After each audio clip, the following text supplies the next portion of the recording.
नमस्कार मैत्रिणींनो. सकाळच्या नाश्त्यासाठी किंवा मधल्या वेळेत पटकन होणारी कोणती डिश असेल तर ती रवा डोसा. रवा डोशासाठी आपल्याला प्रथम 1 वाटी रवा घ्यायचा आहे, अर्धी वाटी मैदा घ्यायचा आहे, अर्धी वाटी तांदळाचं पीठ घ्यायचं आहे आणि यामध्ये आपल्याला चवीप्रमाणे मीठ घालून घ्यायचं आहे. यामध्ये थोडेसे जिरे देखील आपल्याला घालून घ्यायचे आहेत. जिरे घातल्यामुळे डोसे चविष्ट लागतात. यातच 1 वाटी आपल्याला ताक घालून घ्यायचं आहे. ताकामुळे थोडासा आंबटपणा रवा डोशासाठी येतो.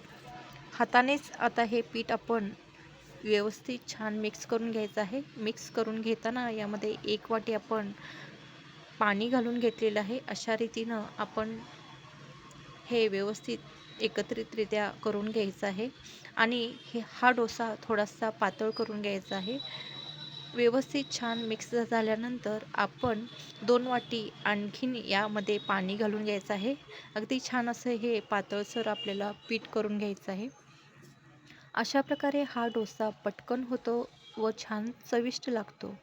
तुम्ही ही रेसिपी नक्की ट्राय करून पहा. यामध्येच आपल्याला 2 वाटी आपण पाणी घालून घेतलेलं होतं आणि आवडीप्रमाणे आपल्याला यामध्ये भाज्या बारीक अशा चिरून घालून घ्यायच्या आहेत. गाजर, कांदा, सिमला मिरची, टोमॅटो, ओली कोथिंबीर आणि ओल्या हिरव्या मिरच्या बारीक चिरून आपण यामध्ये घालून घेतलेल्या आहेत.